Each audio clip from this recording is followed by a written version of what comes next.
Shall we play a game? Statement from USSC.gov in response to death of Aaron Swartz. Citizens of the world. Anonymous has observed for some time now the trajectory of justice in the United States with growing concern. We have marked the departure of this system from the noble ideals in which it was born and enshrined.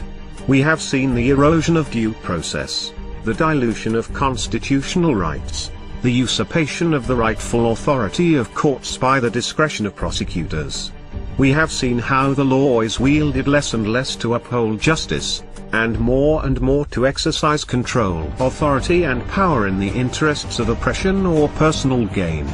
We have been watching, and waiting. 2 weeks ago today, a line was crossed. 2 weeks ago today, Aaron Swartz was killed. Killed because he faced an impossible choice. Killed because he was forced into playing a game he could not win, a twisted and distorted perversion of justice, a game where the only winning move was not to play. Anonymous immediately convened an emergency council to discuss our response to this tragedy. After much heavy-hearted discussion, the decision was upheld to engage the United States Department of Justice and its associated executive branches in a game of a similar nature, a game in which the only winning move is not to play. It hasn't learned. Is Earn going to make it play itself?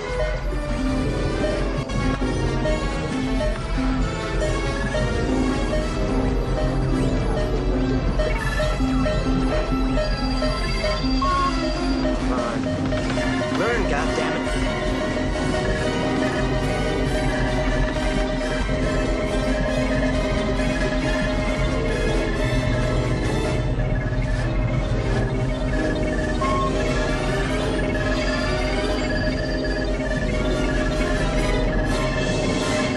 Greetings, Professor Falcon. Strange game. The only winning move is not to play.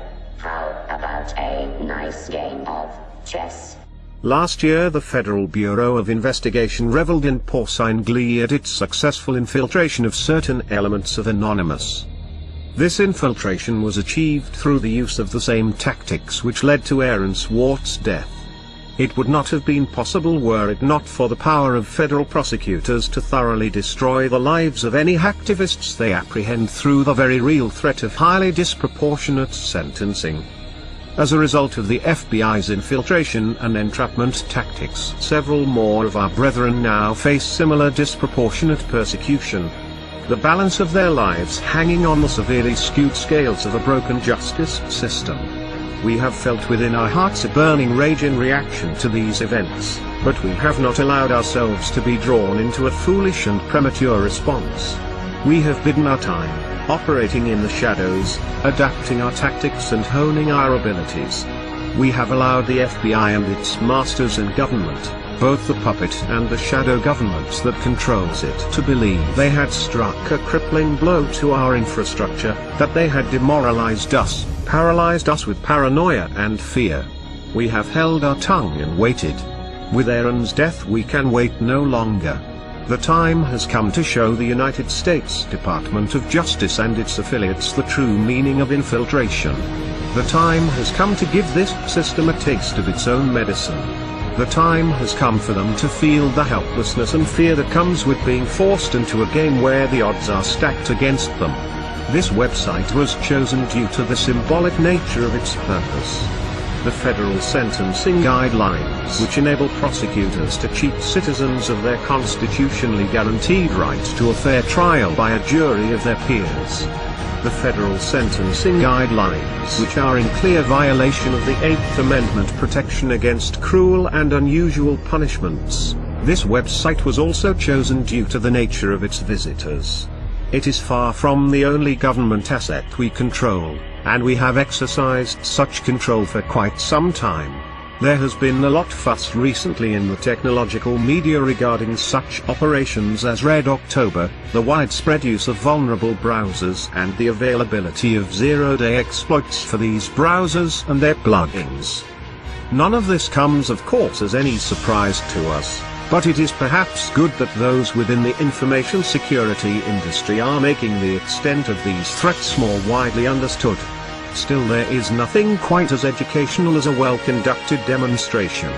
Through this website and various others that will remain unnamed, we have been conducting our own infiltration. We did not restrict ourselves like the FBI to one high-profile compromise.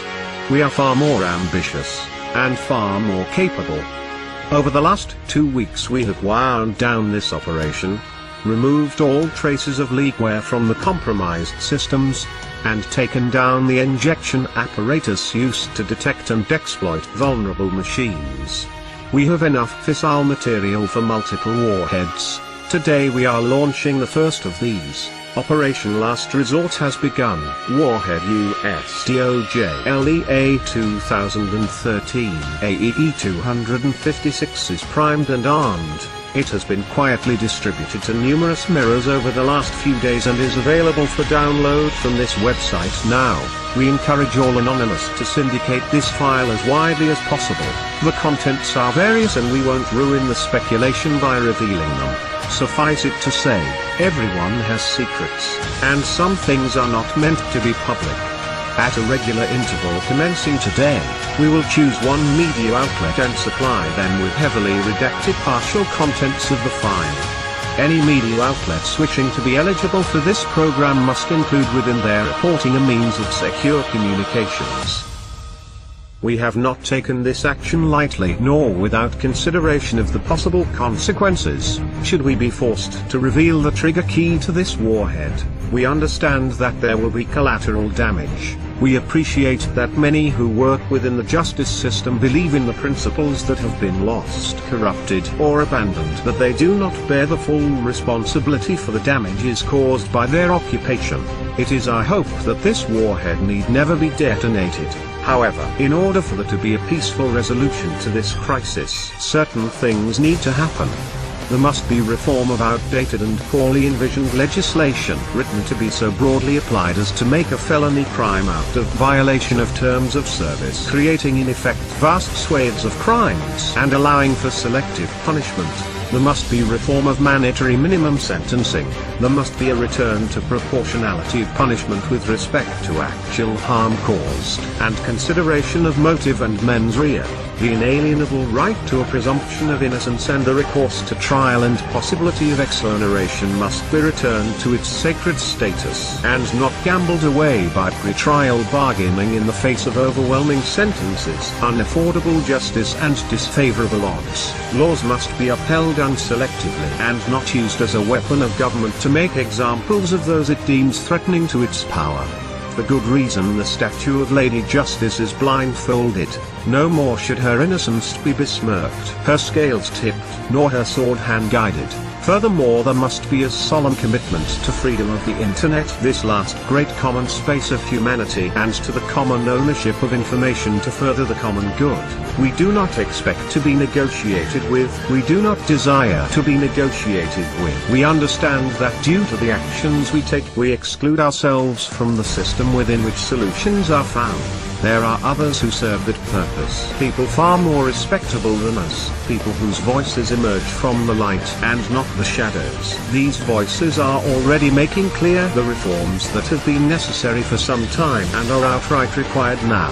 It is these people that the justice system, the government and law enforcement must engage with. Their voices are already ringing strong with a chorus of determined resolution. We demand only that this chorus is not ignored. We demand the government does not make the mistake of hoping that time will dampen its ringing, that they can ride out this wave of determination, that business as usual can continue after a sufficient period of lip service and back-patting. Not this time.